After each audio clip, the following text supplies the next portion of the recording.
Hello everyone, welcome to Caman Academy. Today this is my first lecture on the YouTube channel and सबसे पहले आप सभी लोगों को स्वतंत्रता दिवस की हार्दिक शुभकामनाएं.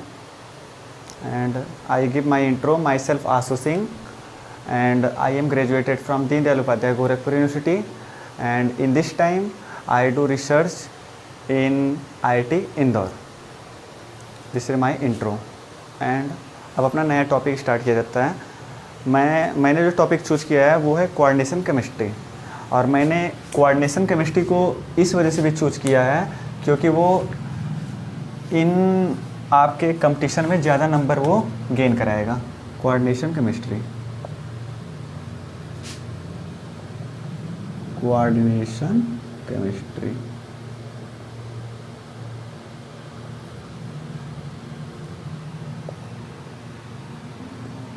ठीक है.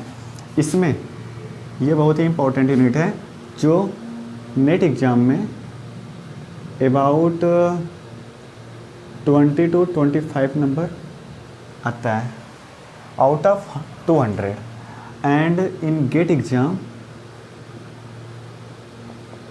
यह 10 number about average 10 number out of 100 है. एंड IIT जैम में इसका अबाउट 8 नंबर है आई थिंक. ठीक है. सो इससे आपको ये पता चल रहा होगा कि कोऑर्डिनेशन केमिस्ट्री बहुत ही इम्पोर्टेंट यूनिट है. ठीक है, स्टार्ट किया जाए. फर्स्ट, कोऑर्डिनेशन केमिस्ट्री जो है उसके फादर कौन है इसके भी बारे में जानना ज़रूरी है. कोऑर्डिनेशन केमिस्ट्री के जो फादर हैं वो हैं Werner's.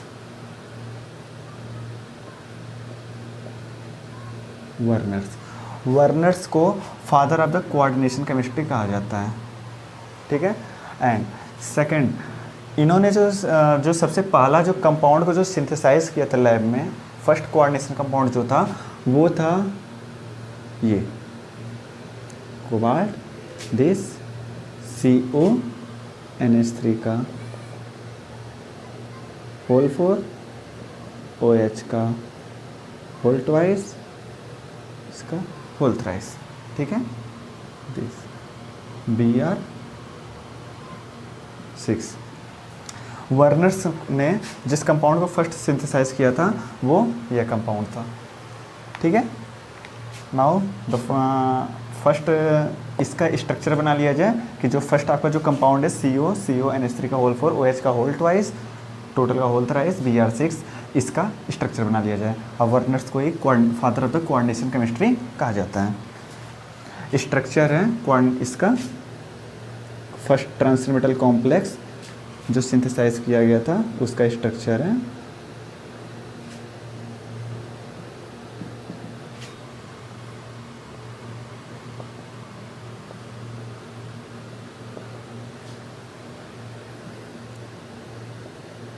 I think you know this is the octahedral complex. ठीक है.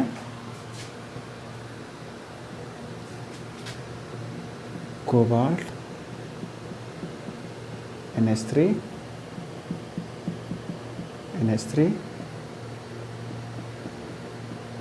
NH3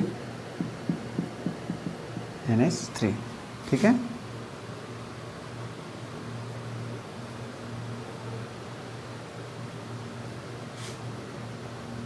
NH3 NH3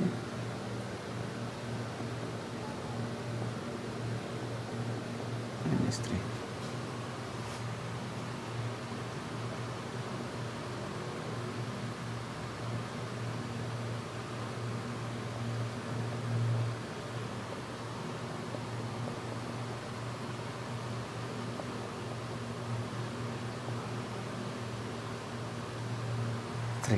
this is the coordination compound.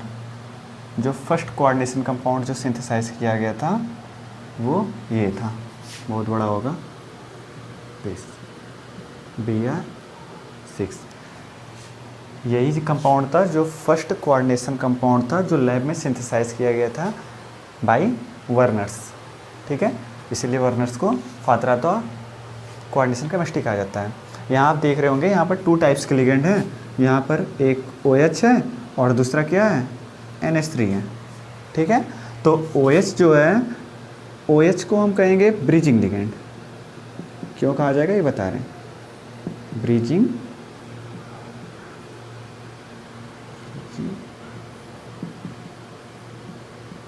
Ligand, और NH3 को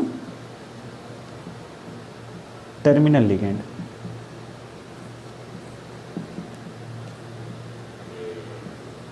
ऐसा इसलिए कहा जाता है ब्रिजिंग लिगेंड का मतलब कि कोई भी एक ऐसा लिगेंड जो एक से ज़्यादा मेटल को होल्ड किया हो, मतलब पकड़ा है, तो उसे हम कहेंगे ब्रिजिंग लिगेंड। और यदि कोई भी एक ऐसा लिगेंड है जो केवल एक ही मेटल से वो बॉन्डिंग किया है, तो उसे हम कहेंगे टर्मिनल लिगेंड। यहाँ देखिए, ये जो OH है या जहाँ भी OH है वो 2 मेटल को होल्ड किया है, एक इधर है और दूसरा इधर है। ठीक है, एक OH मेटल बॉन्ड यहाँ पर है, एक OH मेटल बॉन्ड यहाँ पर है, तो इसे हम क्या कहेंगे, bridging ligand. And hair NH3 जो है वो केवल एक ही मेटल से बॉन्डिंग किया है, तो इसे हम क्या कहेंगे, टर्मिनल लिगेंड। तो ब्रिजिंग लिगेंड का मतलब यह और टर्मिनल लिगेंड का मतलब केवल एक मेटल को होल्ड किया है। ठीक है, this is the structure of the first transition metal complex.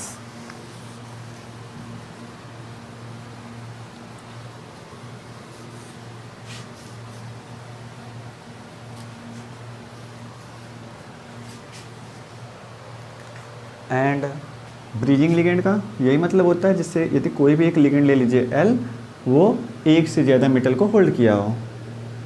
जैसे L है वो M1 एंड M2, मतलब L एक ऐसा लिगेंड है जो एक से ज़्यादा मेटल से बॉन्डिंग किया है, एक यह है एक यह है। तो L एक लिगेंड है जो एक से ज़्यादा मेटल को बॉन्डिंग किया है, तो इसे हम क्या कहेंगे, ब्रिजिंग लिगेंड। ये जो L है वो क्या कहलाएगा, ब्रिजिंग लिगेंड। इफ L जो है, जो लिगेंड है वो केवल एक मेटल से बॉन्डिंग किया है, तो उसे हम क्या कहेंगे, इस L को क्या कहा जाएगा, टर्मिनल लिगेंड। Terminal ligand. ठीक है, this is the bridging ligand and this is the terminal ligand. Now एक क्वेश्चन और पूछा जाता है कंपटीशन में 1 नंबर में, कि first God gifted coordination compound कौन सा था। फर्स्ट गॉड गिफ्टेड कोऑर्डिनेशन कहिए या ऑर्गेनोमेटेलिक कंपाउंड कहिए, वो कौन सा था जो फर्स्ट गॉड गिफ्टेड था, मतलब कि जो नेचर में पहले से ही पाया गया था, वो था विटामिन B12।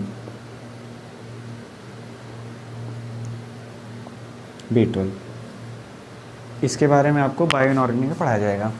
विटामिन B12 है जो गॉड गिफ्टेड ऑर्गेनोमेटेलिक कंपाउंड था, जिसे लैब में सिंथेसाइज नहीं किया गया था, ये पहले से ही नेचर के थ्रू यहाँ पर पाया गया था। ठीक है, अब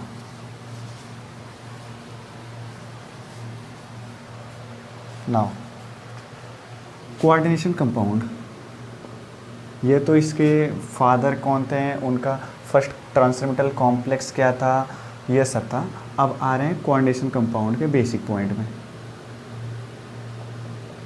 कोऑर्डिनेशन कंपाउंड, देखिए किसी भी कोऑर्डिनेशन कंपाउंड या कोऑर्डिनेशन कॉम्प्लेक्स को बनने के लिए ओनली दो चीज़ों की रिक्वायरमेंट होती है। फर्स्ट मेटल होना चाहिए और सेकंड लिगेंड होना चाहिए। ठीक है, किसी भी कोऑर्डिनेशन कंपाउंड को बनने के लिए 2 चीज़ों की रिक्वायरमेंट होती है, फर्स्ट मेटल, सेकंड आपका ligand. In the coordination compound metal के पास कैसे गुण होना चाहिए, मेटल के पास इलेक्ट्रॉन को एक्सेप्ट करने की एबिलिटी होनी चाहिए। ठीक है, इलेक्ट्रॉन को एक्सेप्ट वो कब करेगा, जब उसके पास वैकेंट ऑर्बिटल होगा, तब वो क्या करेगा, इलेक्ट्रॉन को एक्सेप्ट करेगा। तो इलेक्ट्रॉन एक्सेप्टर होना चाहिए। मेटल क्या होना चाहिए, इलेक्ट्रॉन एक्सेप्टर। ठीक है, मतलब कि इलेक्ट्रॉन को एक्सेप्ट करने का इसके पास एबिलिटी होनी चाहिए। दूसरा, इलेक्ट्रॉन को एक्सेप्ट करने की एबिलिटी कब हो सकती है, जब उसके पास वैकेंट्स ऑर्बिटल हो। वैकेंट्स ऑर्बिटल हो, तो वैकेंट्स ऑर्बिटल होगा उसी में वो इलेक्ट्रॉन को एक्सेप्ट करेगा। तो फर्स्ट आपका कंडीशन इलेक्ट्रॉन एक्सेप्टर होना चाहिए, मतलब कि उसके पास इलेक्ट्रॉन एक्सेप्ट करने की एबिलिटी होनी चाहिए। अब वो इलेक्ट्रॉन कहाँ एक्सेप्ट करेगा, जब उसके पास वैकेंट्स ऑर्बिटल हो, खाली ऑर्बिटल होगा, उसी में वो इलेक्ट्रॉन को एक्सेप्ट करेगा। तो ऐसे एलिमेंट को हम क्या कहते हैं, जिसके पास इलेक्ट्रॉन डिफिशिएंट होने चाहिए। जो इलेक्ट्रॉन डिफिशिएंट होते हैं, वैकेंट्स का मतलब क्या हुआ, इलेक्ट्रॉन डिफिशिएंट। तो इलेक्ट्रॉन डिफिशिएंट जो होंगे वो कैसे होते हैं, उसे हम कहते हैं लेविस एसिड।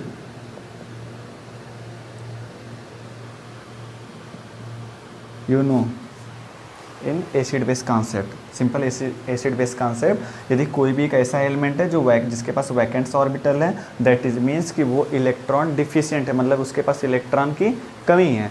तो वो इलेक्ट्रॉन की कमी रहेगी तो वो क्या करेगा, इलेक्ट्रॉन को एक्सेप्ट करने की एबिलिटी रखेगा। तो उससे हम क्या कहते हैं, लेविस एसिड। ठीक है। अब लिगेंड कैसे होने चाहिए, लिगेंड यदि ये इलेक्ट्रॉन को एक्सेप्ट करने की एबिलिटी रख रहा है तो लिगेंड क्या होना चाहिए, इलेक्ट्रॉन को डोनेट करने की एबिलिटी रखना चाहिए। तो लिगेंड का मतलब electron donor, that is means कि इसके पास इलेक्ट्रॉन को डोनेट करने की एबिलिटी होनी चाहिए। तो इलेक्ट्रॉन डोनेट होगा वो कब करेगा, जब उसके पास इलेक्ट्रॉन की बढ़ोतरी होगी। और बढ़ोतरी मतलब कि उसके पास लोन पेयर इलेक्ट्रॉन हो। जब उसके पास लोन पेयर इलेक्ट्रॉन होगा तो वो एक्स्ट्रा इलेक्ट्रॉन होता है, उससे वो मेटल को डोनेट करेगा। ऐसे एलिमेंट जिसके पास लोन पेयर होता है, इलेक्ट्रॉन को डोनेट करने की एबिलिटी रखता है, उससे हम क्या कहते हैं, लेविस बेस। ठीक है। तो मेटल और लिगेंड, यह है आपका मेटल और यह है आपका लिगेंड। मेटल का मतलब क्या हुआ, इलेक्ट्रॉन को एक्सेप्ट करने की एबिलिटी रखने वाला मेटल कहलाता है। इलेक्ट्रॉन डिफिशिएंट होना चाहिए, उससे हम लेविस एसिड कहेंगे। लिगेंड का मतलब इलेक्ट्रॉन को डोनेट करने की एबिलिटी रखने वाला, उसके पास एक्स्ट्रा इलेक्ट्रॉन होना चाहिए, that is means lone pair होने चाहिए, उससे हम क्या कहेंगे, लेविस बेस। ठीक है।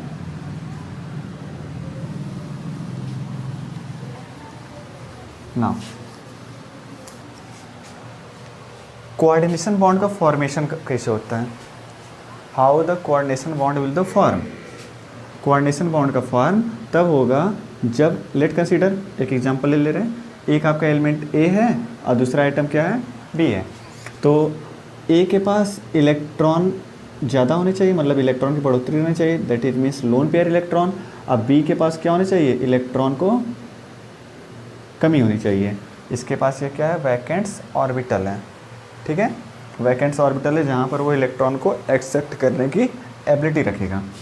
ठीक। यह तो फर्स्ट आपका क्या होता है, एक इलेक्ट्रॉन ये इसे डोनेट करता है, तो आपका बनेगा क्या, जब एक इलेक्ट्रॉन को वो डोनेट करेगा तो आपका बनेगा ए और यहाँ पर होगा बी। एक इलेक्ट्रॉन यहाँ से यहाँ गया तो इसके पास एक इलेक्ट्रॉन बचा और इसके पास भी एक इलेक्ट्रॉन बचा। अब यदि किसी भी एलिमेंट में से इलेक्ट्रॉन जाता है तो आप लोग आयनिक बॉन्ड का फॉर्मेशन पढ़े होंगे। यदि किसी भी एलिमेंट में से इलेक्ट्रॉन जाता है तो उसके ऊपर उतना पॉजिटिव चार्ज आता है, और यदि इलेक्ट्रॉन जिसके पास जा रहा है उसके वो जितना इलेक्ट्रॉन एक्सेप्ट करेगा उसके पास उतना नेगेटिव चार्ज आएगा। यहाँ से एक इलेक्ट्रॉन गए तो इसके ऊपर एक पॉजिटिव, यहाँ पर एक इलेक्ट्रॉन ये एक्सेप्ट कर रहा है तो इसके ऊपर एक नेगेटिव। अब इसके बाद इसके पास भी एक इलेक्ट्रॉन, इसके पास भी एक इलेक्ट्रॉन है, सिंपल शेयरिंग होगी लाइक द कोवैलेंट बॉन्ड। तो आपका बॉन्ड क्या बन जाएगा, ए, यहाँ पर सिंगल बॉन्ड बन गया, बी, इसके पास प्लस, इसके पास माइनस। तो कोऑर्डिनेशन बॉन्ड को आप ऐसे भी दिखा सकते हो। ठीक है। और इसे जनरली दिखाया जाता है ऐसे सिंपल में। ठीक है। यहाँ पर लोन पेयर ऐसे उधर जा रहा है। तो यह हुआ आपका कि how the coordination bond will the form.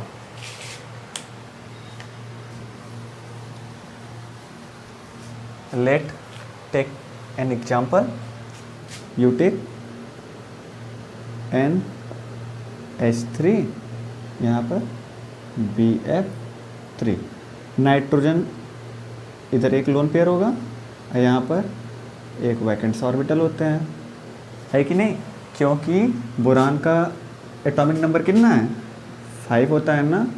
तो इसका इलेक्ट्रॉनिक कॉन्फ़िगरेशन करेंगे तो 1s2 2s2 2p1। 2p1 का मतलब यह एक इलेक्ट्रॉन, मतलब कि इसका 2 2p ऑर्बिटल क्या है, खाली है। जब 2 2p ऑर्बिटल खाली है तो ये जो ऑर्बिटल है कौन सा है, 2p ऑर्बिटल है। वैकेंट ऑर्बिटल कौन है, या 2p है। तो इसमें एक इलेक्ट्रॉन ये फर्स्ट इसको डोनेट करेगा कोऑर्डिनेशन बॉन्ड बनने के लिए। तो बना क्या, NS3 BF3, ठीक है। तो इसके पास एक लोन पेयर इलेक्ट्रॉन बचा, यहाँ पर भी एक लोन पेयर इलेक्ट्रॉन बचा। यहाँ पर आपका क्या हुआ, एक इलेक्ट्रॉन यहाँ गया तो यहाँ पर एक पॉजिटिव, यहाँ पर एक negative. After that simple covalent bond बना क्या, BF3, यहाँ पर माइनस, यहाँ पर प्लस। तो यह भी आपका कोऑर्डिनेशन बॉन्ड है। आप ऐसे ही बनाओगे तो कोई गलत नहीं काटेगा, ठीक है। या इसे सिंपल में सब कैसे दिखाते हैं, NS3 BF3। तो NH3 BF3 है ना, तो इसे हम ऐसे भी दिखा सकते हैं, ठीक है। This is the formation of the coordination bond, ठीक। अब यह हो गया आपका कोऑर्डिनेशन बॉन्ड का फॉर्मेशन कैसे हो रहा है।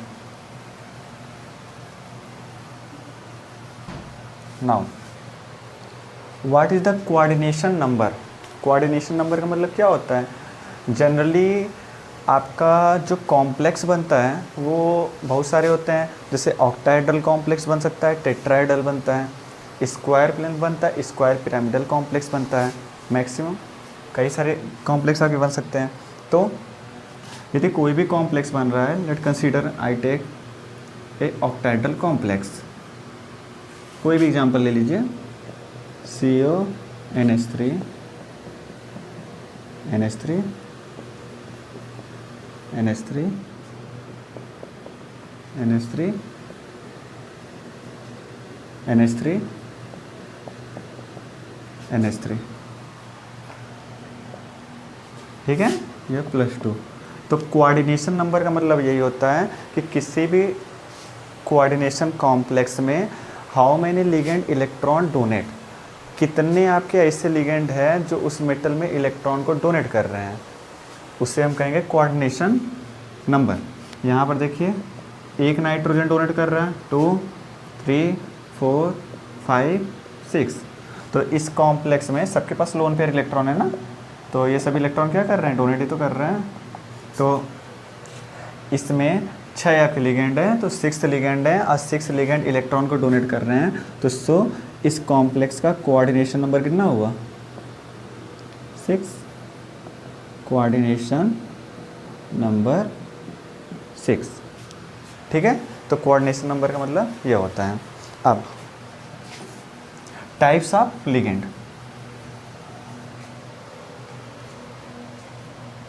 टाइप्स ऑफ लिगेंड में क्लासिफिकेशन ऑफ लिगेंड।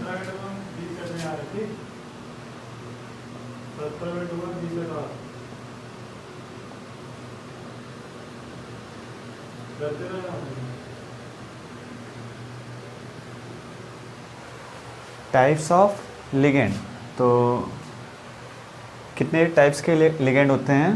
तो फर्स्ट आपका जो लिगेंड है वो है मोनोडेंटेड लिगेंड।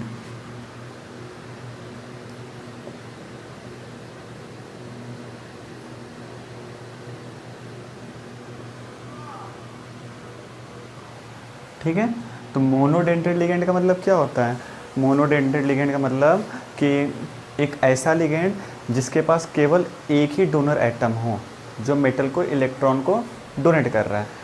कोई भी एक ऐसा लिगेंड हो जिसके पास एक डोनर एटम है जो मेटल को इलेक्ट्रॉन डोनेट करे, उसे हम कहेंगे मोनोडेंटेड लिगेंड। तो लाइक एग्जांपल Cl माइनस, यह मेटल से सिंगल बॉन्ड के थ्रू जुड़ेगा, मतलब किसका केवल एक ही एटम है ना जो मेटल को इलेक्ट्रॉन डोनेट कर रहा है, सिंगल बॉन्ड के थ्रू, आपका कोवैलेंट बॉन्ड के थ्रू ये इलेक्ट्रॉन डोनेट कर रहा है, तो ये आपका हुआ मोनोडेंटेड लिगेंड। Br माइनस हो गया और आयोडीन माइनस, या ऑक्सीजन 2 माइनस ले लीजिए, HCN माइनस ले लीजिए, ये सब आपके क्या हैं, मोनोडेंटेड लिगेंड है, क्योंकि इनके पास एक ही, या जब भी मेटल के साथ बॉन्डिंग करेंगे तो एक ही इलेक्ट्रॉन, एक ही है, इन सभी के पास केवल एक ही आइटम है पर्टिकुलर, या Cl ही है, एक आइटम है, Br भी एक है, ऑक्सीजन भी एक है, SCN2- भी एक है। तो एक आइटम है जो मेटल के साथ बॉन्डिंग करेगा, डोनेट करेगा, तो उसे हम कहेंगे मोनोडेंटेड लिगेंड। अब Cl- है, Br या हेयर, यहाँ देखिए जो SCN- है यह कैसा अलग हो गया, Sc≡N। यहाँ पर इसका जब स्ट्रक्चर बनाएंगे तो बनेगा क्या,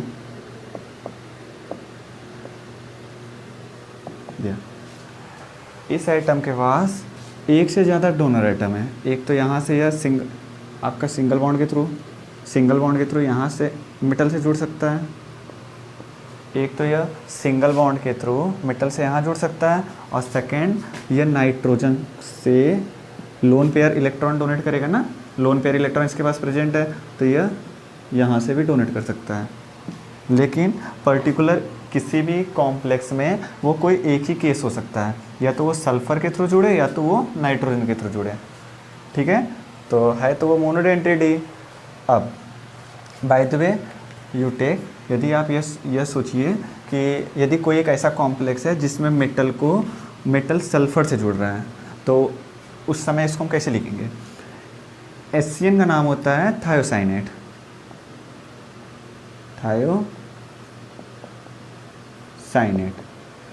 इफ़ यदि कोई भी कॉम्प्लेक्स है जिसमें वो मेटल से सल्फ़र बॉन्डिंग किया है, सल्फ़र मेटल बॉन्डिंग हुआ है, तो उसमें हम क्या लिखेंगे, थायोसाइनेट S। जहाँ पर यह क्या बता रहा है कि यह थायोसाइनेट ग्रुप है जो सल्फ़र से, थायोसाइनेट ग्रुप है जिसमें सल्फ़र मेटल से बॉन्डिंग किया है, इसे हम कहेंगे thiocyanate S। In the second case, by the way if you take, यदि कोई एक ऐसा भी कॉम्प्लेक्स हो सकता है जिसमें नाइट्रोजन से वो बॉन्डिंग करा हो, क्योंकि नाइट्रोजन के पास भी तो लोन पेयर इलेक्ट्रॉन है, यह भी इलेक्ट्रॉन डोनेट करेगा मेटल को। यदि वो मेटल से ऐसे बॉन्डिंग हो रहा है तो उस समय इसका क्या नाम होगा, ग्रुप का नाम है थायोसाइनेट लिगेंड है। अब वो किससे बॉन्डिंग हुआ है, नाइट्रोजन से, तो इससे हम क्या कहेंगे, थायोसाइनेट N, ठीक है। तो यह होता है आपका मोनोडेंटेड लिगेंड, ठीक है। तो यह मोनोडेंटेड लिगेंड का यही सब पहचान है कि मोनोडेंटेड लिगेंड का मतलब क्या हुआ कि कोई भी एक ऐसा एलिमेंट या कोई भी एक ऐसा लिगेंड जिसके पास केवल एक ही डोनर एटम हो जिससे वो मेटल के थ्रू बॉन्डिंग कर रहा है, उसे हम कहेंगे monodentate ligand. Second, monodentate ligand कितने प्रकार के होते हैं, मोनोडेंटेड लिगेंड 3 प्रकार के होते हैं। First, anionic ligand. First anionic ligand मतलब क्या हुआ कि मोनोडेंटेड लिगेंड का ही तो भाग है, तो एक ऐसा लिगेंड जिसके पास एक ही डोनर एटम हो, बट वो जो डोनर एटम है उसके ऊपर निगेटिव चार्ज होना चाहिए, क्योंकि एनायन है ना, एनायन मतलब होता है निगेटिव चार्ज, मतलब कि वो लिगेंड ऐसा होना चाहिए जिसके ऊपर एक निगेटिव चार्ज है, तो उसे हम कहेंगे एनायनिक लिगेंड, ठीक है। जैसे बहुत सारे एग्जाम्पल है, जैसे Cl- है, Cl आपका मोनोडेंटेड लिगेंड था, इसके ऊपर निगेटिव चार्ज है, मतलब एनायन है, तो एनायनिक लिगेंड हो गया। यह Br- हो गया, आयोडीन माइनस हो गया, नाइट्रोजन 3- हो गया, और NO3- हो गया। तो ये सब आपके क्या है, मोनोडेंटेड लिगेंड है, क्योंकि मोनोडेंटेड लिगेंड है और उसके ऊपर एनायनिक है क्योंकि इसके ऊपर निगेटिव चार्ज है, इसलिए हम इसे क्या कर रहे हैं, एनायनिक लिगेंड, ठीक है। अब सेकंड थिंग्स हो गया ना। सेकंड थिंग, मोनोडेंटेड लिगेंड में जो दूसरा होता है वो होता है न्यूट्रल लिगेंड। जो दूसरा है वो होगा न्यूट्रल लिगेंड। न्यूट्रल लिगेंड का मतलब क्या हुआ, न्यूट्रल लिगेंड का मतलब हुआ कि कोई भी एक ऐसा मोनोडेंटेड लिगेंड हो जिसके ऊपर कोई भी चार्ज ना हो, ना उसके ऊपर निगेटिव हो ना ही पॉजिटिव हो, न्यूट्रल हो, मतलब उसके ऊपर कोई भी चार्ज नहीं है, तो ऐसे लिगेंड को हम क्या कहेंगे, न्यूट्रल लिगेंड। ठीक है, जैसे NH3 है, इसमें यही लोन पेयर ही तो मेटल से बॉन्डिंग करेगा, यही ना इलेक्ट्रॉन डोनेट करेगा, नाइट्रोजन ही। तो इसके ऊपर कोई चार्ज है नहीं है, तो ये आपका क्या हो गया, न्यूट्रल लिगेंड हो गया। PH3, इसके पास भी यहाँ पर लोन पेयर इलेक्ट्रॉन है, तो ये भी आपका क्या हुआ, न्यूट्रल लिगेंड हुआ। थर्ड, कोई भी एग्जांपल ले लो, H2O है, H2O भी केवल एक ही लोन पेयर इलेक्ट्रॉन डोनेट करता है मेटल को, तो ये भी आपका क्या हो गए, न्यूट्रल लिगेंड हो गए। तो इन सभी को हम क्या कहते हैं, न्यूट्रल लिगेंड। इसका मतलब यह हुआ कि ये एक ऐसे मोनोडेंटेड लिगेंड हैं जो मेटल, जिसके जो जब वो मेटल से बॉन्डिंग करते हैं तो उनके पास केवल एक डोनर एटम है, केवल एक ही लोन पेयर इलेक्ट्रॉन डोनेट कर रहे हैं, इनके ऊपर कोई भी चार्ज नहीं है, इसलिए इन्हें हम क्या कर रहे हैं, न्यूट्रल लिगेंड। ठीक है, यह जो है वो है आपका, इसका नाम होता है कोऑर्डिनेशन केमिस्ट्री में एमिनो, इसका नाम होगा फास्फीन, इसका नाम होता है एक्वा। कोऑर्डिनेशन केमिस्ट्री में इसे हम वाटर नहीं कहते हैं, एक्वा कहते हैं, नॉमेनक्लेचर में इसका यूज होता है। ठीक है, तो ये हो गया आपके न्यूट्रल लिगेंड। थर्ड आपके हो गए, अब एक ही बचा, पॉजिटिव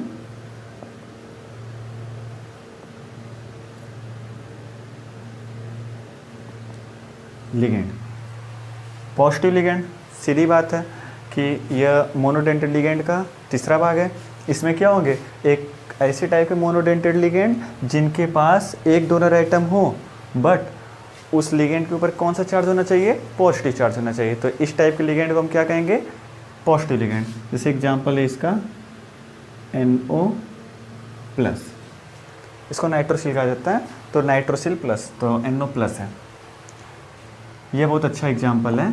इसमें जैसे मैं आपको एग्जांपल दे रहा हूँ इसका NO+, यहाँ पर देखिए नाइट्रोजन है बॉन्डिंग कर रहा है, इसके ऊपर पॉजिटिव चार्ज है, इसलिए इसे हम पॉजिटिव लिगेंड कहेंगे। अब मोनोडेंटेड कहा जाता है।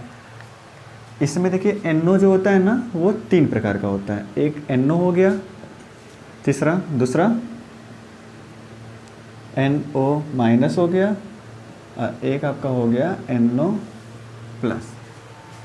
ठीक है, अब फर्स्ट, जब यह NO मेटल से बॉन्डिंग करेगा तब क्या होगा, तो यह NO है,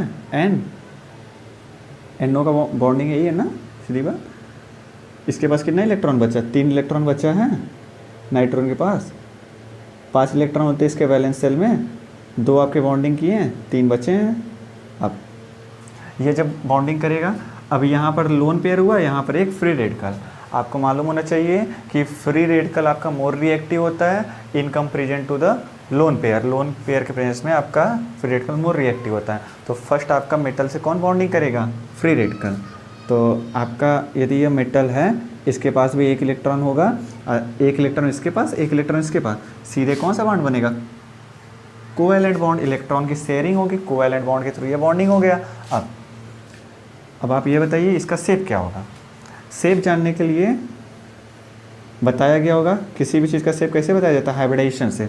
hybridisation is equal to number of sigma bond plus number of lone pair. Formula होता है, डायरेक्ट आप निकाल सकते हैं, number of sigma bond plus number of lone pair electron. This is the formula of the hybridization. Hybridization का formula क्या होता है, किसी भी कंपाउंड का आपको हाइब्रिडेशन निकालना हो, डायरेक्ट आप ये करो, नंबर ऑफ सिग्मा बॉन्ड उसमें काउंट कर लो, आप plus number of lone pair को ऐड कर दो। ठीक है, अब ये आपका डबल बॉन्ड है ना, नाइट्रोजन ऑक्सीजन के बीच में। डबल बॉन्ड में क्या होता है, एक पाई होता है, एक पाई बॉन्ड होता है, और एक आपका क्या होता है, सिग्मा होता है, और एक सिग्मा आपको यहाँ दिख रहा है। तो हाइब्रिडेशन आप निकालोगे तो नंबर ऑफ सिग्मा बॉन्ड कितने हैं, 2 हैं, एक और एक यहाँ, एक यहाँ पर है, एक यहाँ पर है, पाई को हम काउंट नहीं करते हैं। तो आपके कितने हो गए, 2 plus number of lone pair electron कितने हैं, number of lone pair electron यहाँ पर केवल 2 इलेक्ट्रॉन का जोड़ा है ना, 2 इलेक्ट्रॉन के जोड़े को हम एक लोन पेयर कहते हैं। तो इसमें कितने लोन पेयर इलेक्ट्रॉन हैं, इस पूरे कॉम्प्लेक्स में एक ही लोन पेयर इलेक्ट्रॉन है, एक आया क्या, 3 का मतलब क्या होगा, sp2 sp2 का मतलब क्या होता है, कंपाउंड का स्ट्रक्चर कैसा है, प्लेनर। अब प्लेनर में सभी लोन पेयर हो या बॉन्ड पेयर हो, तीनों बॉन्ड के बीच का एंगल कितना होगा, 120 डिग्री। मतलब ये आपका क्या है, यह जो एंगल है वो कितना एंगल है, 120 डिग्री है। ठीक है, 120 डिग्री है। ठीक ठीक है ना। इस कॉम्प्लेक्स में इस नाइट्रोजन ऑक्सीजन बॉन्ड और इस मेटल नाइट्रोजन बॉन्ड और नाइट्रोजन ऑक्सीजन के बीच का बॉन्ड का एंगल कितना है, 120। इसका मतलब कि ये कंपाउंड आपका कैसा है, बेंट है। ठीक, ये हो गया।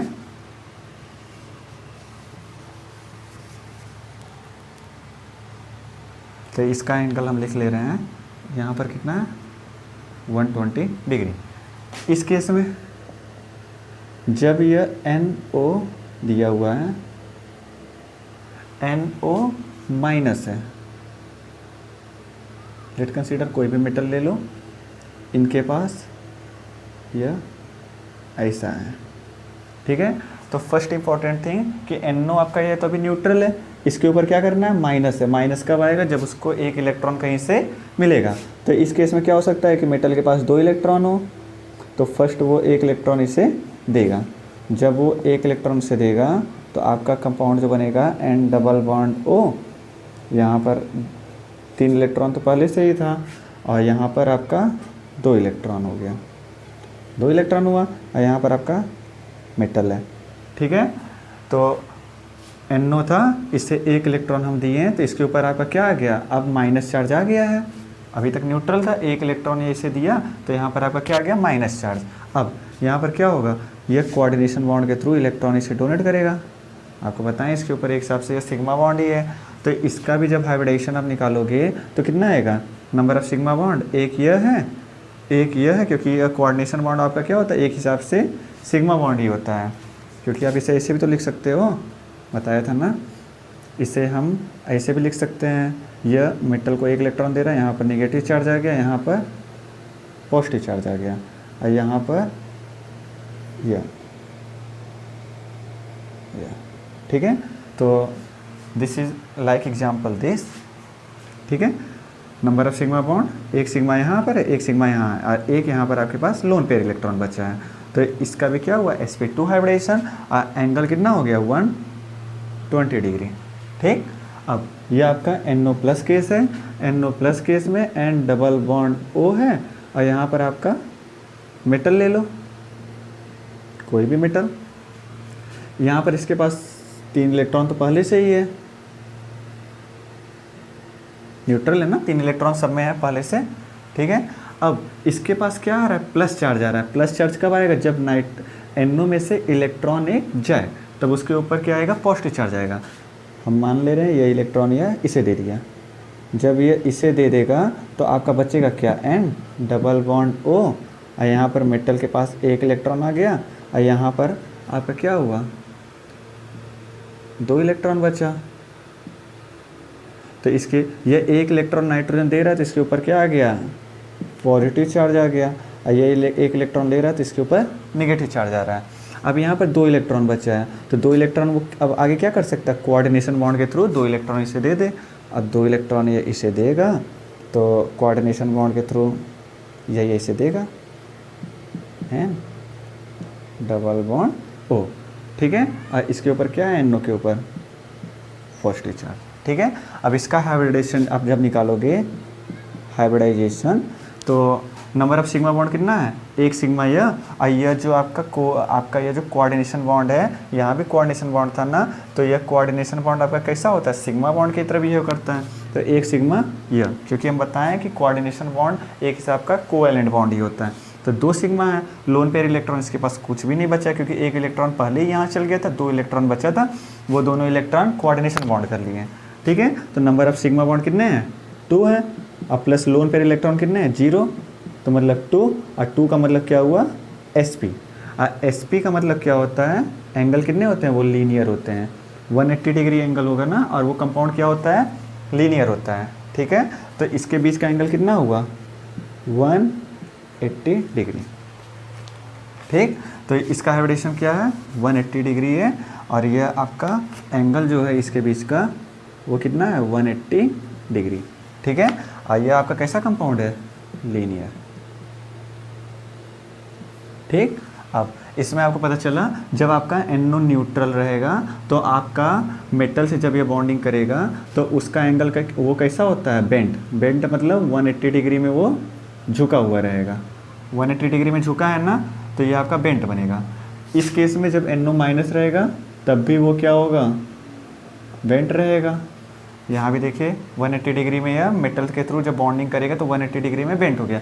लेकिन in the case of the NO plus जब भी वो मेटल के साथ बॉन्डिंग करेगा तो वो क्या हो गया लीनियर 180 डिग्री का एंगल में रहेगा। ठीक है, अब in this case you take one example. If I take this example, I took this example NH3, NH3, NH3, NH3, NH3 और एक हो सकता है NO। ये आपका कैसा है 120 डिग्री में बेंट है, तो ये आपका NO माइनस भी हो सकता है प्लस भी हो सकता है। और सेकंड एग्जांपल हम ले सकते हैं, यदि इसका ऑक्सीडेशन नंबर यदि यहाँ में प्लस NO आपका प्लस 0 है तो यहाँ पर आपका +2 ले लो। ठीक है, एक ये एग्जांपल हो सकता है, तो एक ये एग्जांपल होगा Fe NH3, NH3, NH3, NH3, NH3 और N डबल बॉन्ड O। इसमें मेटल इसके बीच का एंगल कितना है 180 डिग्री। ठीक है,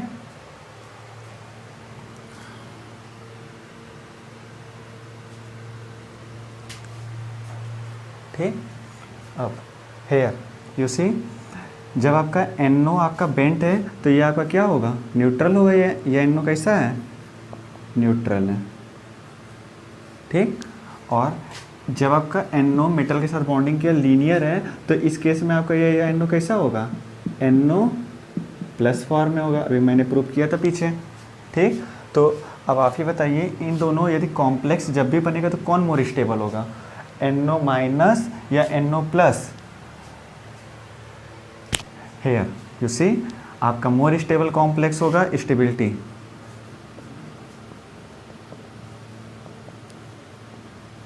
यदि मैं आपसे स्टेबिलिटी पूछ रहा हूँ, फर्स्ट कॉम्प्लेक्स आपका यह है और सेकंड कॉम्प्लेक्स यह है।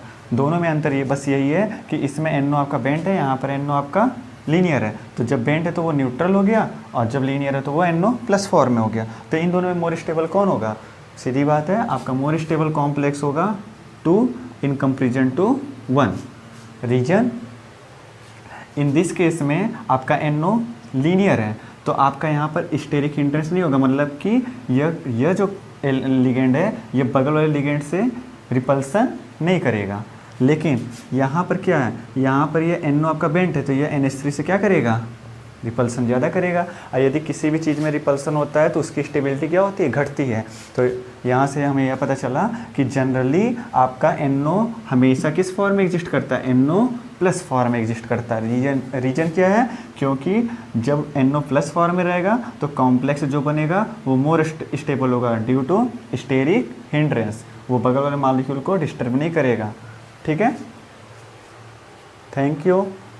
अब आगे का लेक्चर बाद में। यदि आपको मेरा वीडियो अच्छा लगा हो तो like, subscribe and share. Thank you everyone.